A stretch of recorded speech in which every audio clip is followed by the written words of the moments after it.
decía Adrián, pasamos de un clima a otro. En este caso empezamos a repasar una de las principales noticias y tiene que ver con todas las novedades del caso Nisman, Adrián. Así es, este caso que sigue dejando muchísimas dudas y que nos sigue apareciendo como un caso bisagra en muchos aspectos de la sociedad argentina y de la justicia en la Argentina.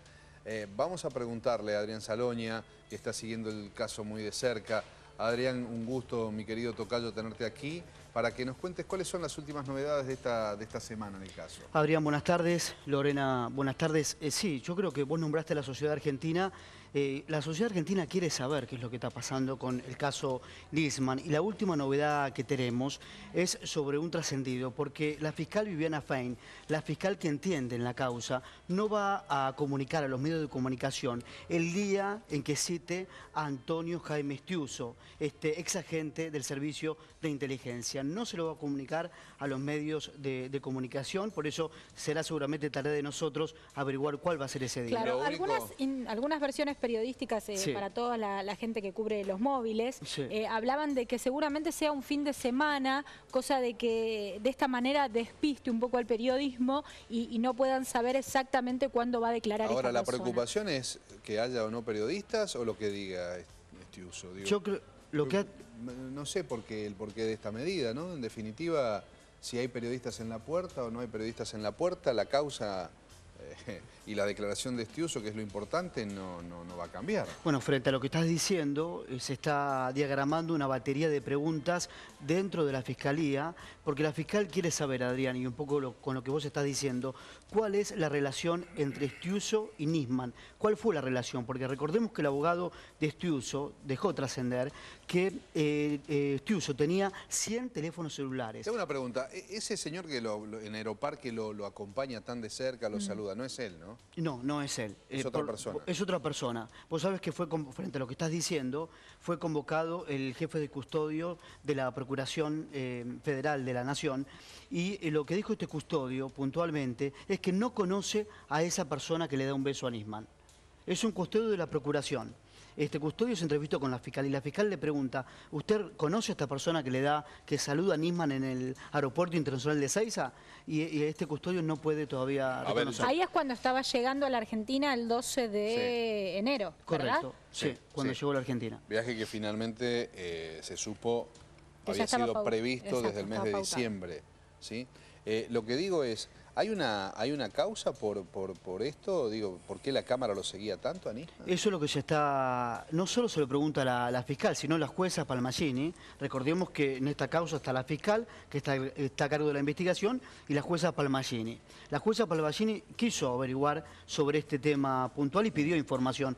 ¿Por qué la Cámara lo sigue a Nisman cuando llega al aeropuerto? Es como si lo estuviera siguiendo puntualmente a él, en realidad. O sea, generalmente las cámaras en los aeropuertos es como que por ahí se puede ver una imagen general. La cámara es como que lo siguiera principalmente en su camino y en su trayectoria a Nisman. Bueno. Y ahora, Adrián, vos sabés que hay una comunicación, hubo 100 teléfonos celulares tenía Estiuso. Uno de estos teléfonos celulares se comunica con Nisman días antes de su muerte. Bueno, ahí también quiere averiguar la fiscal cuál era la relación de ellos dos. Vamos a preguntarle al ex juez Mariano Vergés, que está aquí con nosotros. Gracias por haber venido, Bienvenido. doctor. Y también al licenciado en criminalística, Luis Olavarría. Muchas gracias por venir, Luis. Gracias a ustedes. También. Sí. Pregunto al ex juez Mariano Vergés, que con su vasta experiencia, doctor, ¿qué le pasa primero? Casi que no es periodístico, sino que es humana la pregunta, ¿no? ¿Qué le pasa a usted como hombre de la justicia de tanto tiempo en la República Argentina ante este caso Nisman? Bueno, yo días pasados comentaba que la primera impresión que yo tuve fue una sensación de mucho desasosiego cuando ocurrió este hecho y también un poco de angustia, teniendo en cuenta que uno fue funcionario judicial durante muchos años, ¿no? Y saber qué es lo que pasó con el fiscal, más allá que yo no lo conocía, me parece...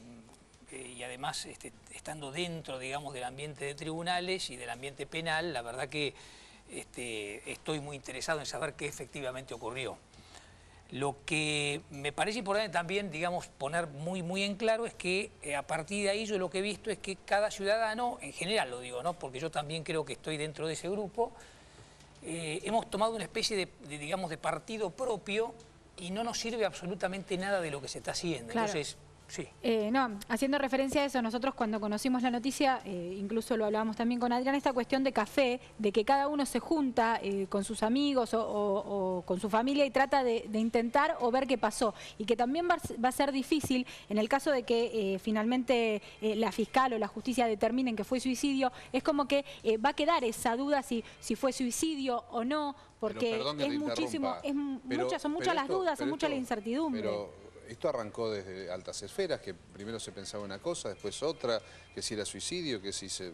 Digo, el origen mismo de esto no es solamente la gente común, me parece, ¿eh? Yo lo hablo como ciudadana, como vos decías, de preguntarle a él como persona, como ciudadano, cómo se percibe. Lo que yo espero es la reflexión de cada ciudadano, es decir, tratar de, más allá de que tenemos una postura política, una postura personal, tratar después, cuando tengamos conocimiento de los resultados del expediente, hacer una evaluación objetiva. Y no nos quedemos siempre con la idea personal que uno tenía antes, que fue suicidio, que fue un homicidio, que fue otra cosa, y bueno, etcétera, etcétera. Entonces, ahora, doctor, como exfuncionario de la justicia, ¿a usted no le llama la atención por qué los resultados tardan tanto, sabiendo que es un caso relevante, ¿no? ¿Por qué tardan tanto en llegar los resultados a la fiscal?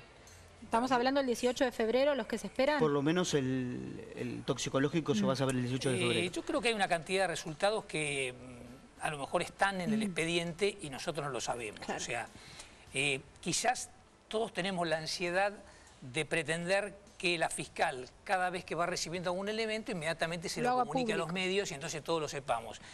Y en realidad los expedientes son reservados, son secretos en principio, solamente son públicos para las partes. Entonces, si no tenemos alguna información, bueno, a lo mejor habrá que esperar un poco o ver... ¿Usted dice que falta detalles?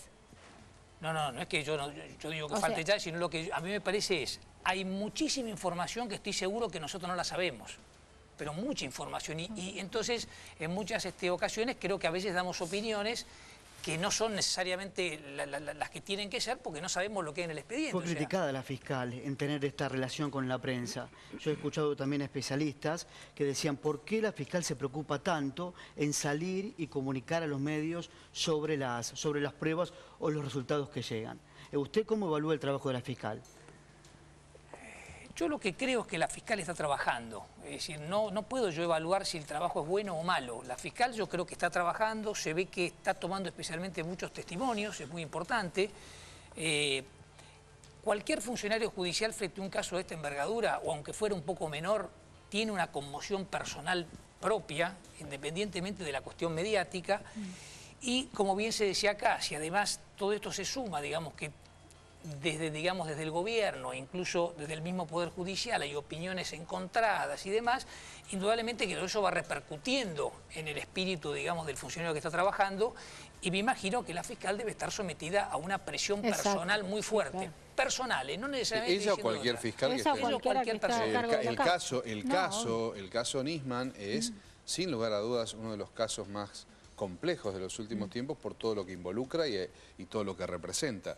Le quiero preguntar también al licenciado en criminalística que nos visita, Luis Olavarría, respecto de si en la Argentina, esto se lo pregunté a alguien que manejó la CIDE hace algunos años, en la radio le pregunté si esto era producto de nuestras fantasías y ansiedades, el pensar en que una persona que tal vez se suicidó, podamos pensar que fue un crimen tipo película, un asesinato por encargo. Que hayan montado la escena. Que hayan montado la escena. Y esta persona me dijo, sí, en la Argentina es posible. Yo digo, ¿esto es producto de nuestra fantasía? Y le pregunto a usted como licenciado en criminalística. ¿Se puede montar una escena? ¿Se puede montar una escena de que parezca un suicidio y sea un asesinato? Esto es, por momentos es difícil dar una respuesta acertada y puntual, porque cada caso es diferente al otro, en primera instancia. Pero esto es como si fuera, yo comparo una reacción química cuando vamos a hacer una reconstrucción, una secuencia en el juzgado por un hecho, vamos a hacer una reconstrucción, con la simulación, lo que estamos hablando. Cuando uno va a hacer una reacción química, para que se entienda bien, y lo digo fácil para que lo entiendan, si yo mezclo A con B, se van a mezclar para que dé algo que se llama C y D. Como a su vez C y D se desintegra para dar A y B nuevamente. ¿Está bien? Aquí tengo lo que planifiqué y el resultado. Yo planifico algo, voy a obtener un resultado, pero lo que no voy a poder tener jamás es el resultado real. De decir, cómo se desprende una vaina, dónde queda el proyectil, cuál es la lesión, si movió la cabeza al momento del disparo, dígame, un músculo, la salpicadura de sangre, la posición de la mancha, un montón de fenómenos que hasta antes lo puedo controlar, pero luego es imposible de controlar. Luis, ¿qué piensa del arma que usó Nisman, ya sea si fue asesinado o fue suicidio? Hablamos de un arma calibre 22. A lo largo de estas 3 semanas han venido distintos especialistas acá a la pantalla del C5N y en general todos abordaban con que el arma no se utilizaba o no era letal, en este caso, bueno, estaban ustedes para que una persona muera en este sentido, que muchas veces este proyectil lo que hacía era más que nada desintegrarse y no llegar a... He escuchado un montón de esas veces y he visto un montón de casos. Hemos escuchado, bueno, eso fue lo que más... Pero hay mucho de mitos en todas estas cuestiones con el calibre 22, como que es la bala que recorre el cuerpo. Exacto, a eso iba. Eso no es verdad. ¿Qué es lo que recorre el cuerpo? Cuando ingresa el proyectil no es que tiene un movimiento propio, inercial, luego del disparo. No, se desplaza porque quizás ingresa a una arteria de gran volumen donde la arteria lo arrastra. Entonces tiene un tiro acá y lo aparece en la femoral. Por eso le cuesta el orificio de salida a esa bala. Por ejemplo. ¿No? Pero no me quedó clara la primera pregunta que le hice. Con lo de A y B y los reactivos, ¿es posible montar una escena o no? Se puede montar una escena, pero el resultado no lo puedo proponer yo. Ahora, ¿Se entiende? ¿Cómo voy a saber dónde va a saltar la sangre? Y si va a saltar. Hola, Barría, hoy decían... Y ahí está el error. Claro, él habla, yo te entiendo lo que vos decís. ¿Se entiende? Que se puede montar la escena, pero no sabés si, por ejemplo, si la sangre va a salpicar en el espejo. Y ahí está el especialista que va a decir, perfecto, claro. Esto no puede ser. Bueno, pero hoy decían, en el baño de Nisman, en Puerto Madero, se encontró el cuerpo del fiscal en un charco de sangre. Y hoy un especialista nos dijo a la mañana, Adrián, que el 22, el calibre 22, es imposible que la intensidad del disparo arroje al cuerpo la cantidad de sangre que se encontró en el baño. Que es imposible, que no tiene tanta intensidad para... Yo descarto de mi vocabulario la palabra imposible. Digo poco probable quizás. Pero por prudente, porque en criminalística y en la investigación criminal hay un montón de cuestiones que uno dice, esto no puede ser, y pasa. Claro. Por ejemplo, va a depender, digamos, en qué posición quedó el cadáver y si está saliendo sangre por el orificio de entrada o de salida. Y que volumétricamente, cuánta sangre puedes... La posición del cadáver, es más, algo hasta que puede pensar que es trivial, la pendiente del piso. O sea, que empieza a desparamarse porque tiene una inclinación. Y eso es único. O no, disparos con suicidio cometido, una gota de sangre. ¿El caso de La Rioja? En La Rioja, por el contrario, uno dijera, bueno, un disparo de 22, un suicidio de 22, pero con 9 disparos. Sí, ¿cómo con 9 disparos? Sí, está documentado. Es un hecho real, de un suicidio, lo escucharon, lo vieron al sujeto que va en una moto o una bicicleta, se va como en una parte desolada y se encuentran un montón de disparos. Se disparó 9 veces. Sí, pero ¿qué pasaba? Utilizaba una munición 22, pero se apoyaba y el proyectil pegaba y no entraba. Así, están todas las imágenes, se puede comprobar. Hasta que terminó, es como que... ¿Hasta que terminó dónde? Muerto, pero después de 9 disparos. Pero los disparos en la cabeza no entraron. Y no es que era una munición que estaba vieja, tenía falencias. Esta puede ser una cuestión de la concentración del fulminante, hace que está, por los trascendidos, que era una bala vieja, dijeron, ¿no? Que el fulminante puede tener una deficiencia en cuanto a la detonación, entonces produce menos combustión con la deflagración de la pólvora y puede producir menos volumen. Claro, bueno, lo que pasa es que la autopsia dio, me quedé pensando en ese detalle técnico, ¿no? Del charco de sangre y lo que te dijeron a vos. Sí. Y las muchas cosas que se Que se dicen. dicen. Pero Eso. si no hubiese muerto al instante, ¿podría haber provocado eso, el charco de sangre? Claro. Y dependería de la actitud postural del cadáver. ¿Cómo quedó el cadáver? Yo he tenido algunos casos, y unos cuantos, donde prácticamente un hilito de sangre... ¿Y nada más? Con 22 y nada más. Otros, un reguero de sangre. Y la, con cuestión calibre y la 22. cuestión del Sí, sí, golpe, 22. y la cuestión del golpe que hablaban que como que quedó así sentado y no cayó, no golpeó contra un costado, eso también puede ser así. ¿De qué golpe? O sea, de que queda cuando se pega el tiro, aparentemente, si fuera de esa... Cuando recibe el disparo, o sea, Exactamente, cualquiera de las dos etiologías. Cualquiera de las dos Claro. hipótesis, como que no se cae, no golpea en contra de algo. Puede quedar así. Todo es posible. Sí, yo no sé cómo quedó. Es que no sabemos cómo quedó. No, trascendió. No sé cómo quedó. El trascendido que estaba cuando... Sí que vimos- estaba Trabando la en puerta. el suelo del baño, Exactamente. sí, como costado. Sí. Y Exactamente. por eso no se podía abrir la puerta. Pero porque si quedó esta sobre es la del cuerpo. puerta, no es lo mismo así que así. Porque esto lo vamos a parar. Me gustaría volver a mí al tema de cómo queda la causa, porque recordemos que todo esto ocurrió cuando Nisman se aprestaba en una causa a acusar a altos funcionarios del gobierno, en lo que se conoce como la causa AMIA. Esta causa, usted como ex juez, ¿cómo sigue ahora? ¿Pueden citar a declarar a los altos funcionarios del país? Me habla de la denuncia que hizo el fiscal. De la que iba a ser, sí. Bueno, esa es una denuncia que se formalizó y que más allá de la muerte del fiscal tiene que continuar su trámite. Me parece importante que ya la Cámara Federal ha resuelto cuál es el juez que se va a encargar, que es el doctor Rafecas. Esto tiene un trámite, digamos, de rigor. ¿Qué opinión? ¿Lo conoce Rafecas? Tengo una opinión muy buena respecto de él. Me Elevada. parece que es un juez serio, una persona reconocida. Entiendo que lo mismo, desconozco quién es el fiscal, digamos, que tiene que intervenir, pero el primer trámite el juez va a resolver. Si le remite la causa a la Fiscalía, que entonces sería algo parecido a lo que ocurre con la fiscal Fein y la jueza Palmagini, o el doctor Rafecas se queda directamente con el expediente porque es una alternativa que él tiene.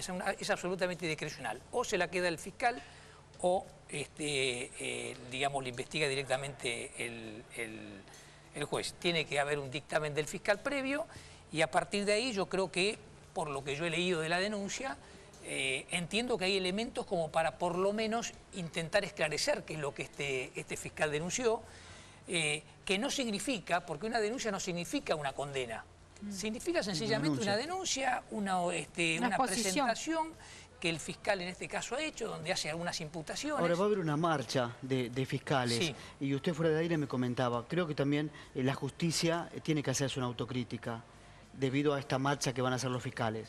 ¿A qué se refiere, doctor? Yo lo que digo es lo siguiente, a mí me parece muy bien, digamos, que los fiscales resuelvan, digamos, hacer una marcha y que eventualmente personas, digamos, ciudadanos, lo acompañen a esa marcha, digamos, de los fiscales, me parece fantástico. Lo que también me parece que finalizada esa marcha, el Poder Judicial, ¿no?, y el Ministerio Público, que si bien está separado, le llamamos que es otro poder, pero es más o menos la misma cosa, en algún momento comience la autocrítica. O sea, el Poder Judicial y los fiscales tienen que hacer una autocrítica porque, digamos, es muy fácil hacer una crítica, digamos, al gobierno de turno, que no me meto con este o con cualquier otro, sino que el Poder Judicial desde hace muchos años que está debiendo una autocrítica y entonces me parece que más allá de la marcha y de pedirle al gobierno, digamos, que los proteja mejor, etcétera, etcétera, también los fiscales empiecen a investigar, que es la función específica, y los jueces a resolver los temas, muchos de los cuales están muy lentos, y por eso nosotros tenemos un descreimiento general respecto de la justicia. Me parece que es un tema también importante para que nosotros los ciudadanos también hagamos un reclamo en ese sentido. Bien, con respecto a Lago Marcino y su experiencia también como especialista en la justicia, ¿qué piensa también de la actitud de la fiscal frente a él y esta cuestión de que se presentó aparentemente primero a hacer como una exposición en los medios y no tuvo como un contacto directo, como que ella estuviera esperando algo para tomarle la declaración. Bueno, yo creo que Lagomarsino prestó declaración el primer día. No sé si fue el mismo lunes, creo que prestó una declaración corta donde creo que mencionó que él era el propietario del arma, ¿no? Pero más allá digamos, de esa cuestión, a mí me interesaría a lo mejor focalizar el tema en, primeramente, el hecho de que un funcionario de la Procuración, como en este caso, cobre 41.000 pesos, no debiera sorprender. Los sueldos del Poder Judicial y del Ministerio Público hoy son los más altos de los últimos 30 años. De modo que un funcionario que cobre ese salario mensual, por más que sea un contrato, no debiera sorprender. Lo que sí sorprende es que los empleados están diciendo que lo conocen muy poco, o que directamente no lo conocen, o que no concurría a la Fiscalía. Con lo cual yo tengo, esto ya es una opinión personal, que incluso puede ser un poco aventurada, yo creo que Lagomarsino es una persona que está vinculada con la Secretaría de Inteligencia y concretamente con Estiuso, que era el que tenía una relación muy específica con el fiscal Nisman. ¿Usted le cree a Lagomarsino cuando lo vio en esa conferencia de prensa? Porque mucha gente le despertó muchísimas dudas. Mucha gente le despertó. Yo lo escuché, a mí me da la impresión de que seguramente hay algunas cuestiones que él le está diciendo la verdad. El sueldo más elevado en todas las fiscalías de la República Argentina lo tenía Lagomarsino, arriba de 40.000 pesos mensuales. Bueno, pero él habla era un técnico no solamente informático, sino que encriptaba toda la información. Sí. Dicen que Nisman era muy receloso de eso, con lo cual ese señor, Lagomarsino, tenía todo el manejo de la información reservada de Nisman. Sí, yo lo que creo también, ya que me preguntaban de la Fiscalía, es que la situación de Lagomarsino es una situación ambigua. Por eso yo creo que la fiscal ha demorado un poco la posibilidad de la declaración. Opino que si hubiera, digamos, estado otro, a lo mejor fiscal u otro juez, posiblemente le hubiera tomado una declaración mucho más amplia. Ya a esta altura, por más que fuera bajo juramento, si después mañana tiene elementos como para tomarlo como imputado, le tomará una declaración indagatoria. Pero Lagomarsino, indudablemente, que está en una situación extraña dentro de la causa, incluso podría estar sospechado. ¿Y por eso está esperando a la fiscal? ¿Qué espera Fein? Yo lo que creo es que la fiscal, se me ocurre a mí, que está esperando colectar toda la información, especialmente todo lo que tiene que ver con el tema de los teléfonos, que es muy importante, no solamente algún llamado, sino todo lo que son los cotejos, con quién habló, el WhatsApp. O sea, hay personas que tienen un manejo de los teléfonos muy nutrido. Entonces, me parece que este hombre también lo tenía.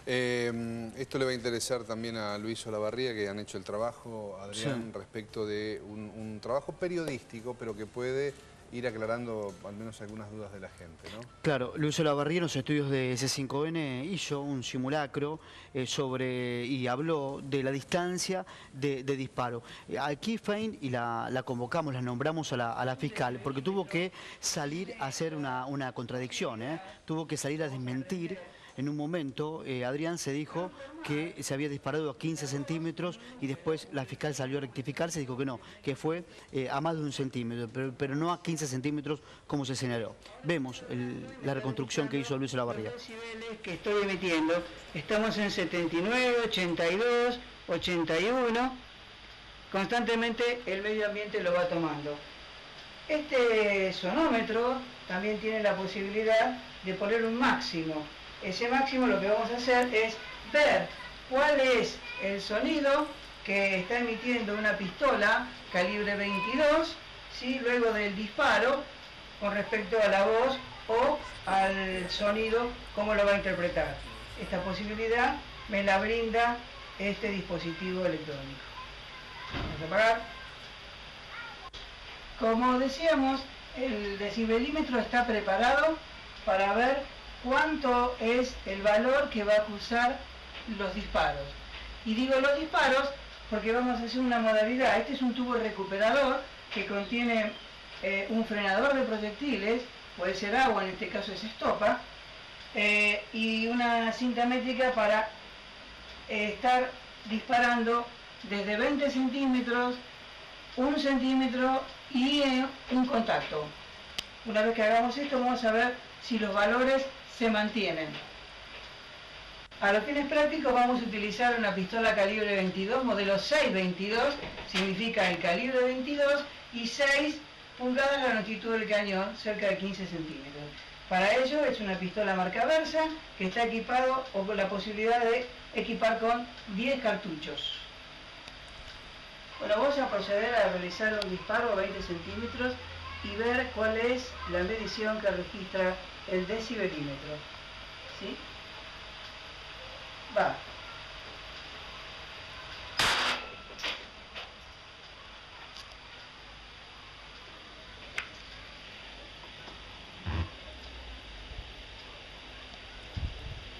...127,3.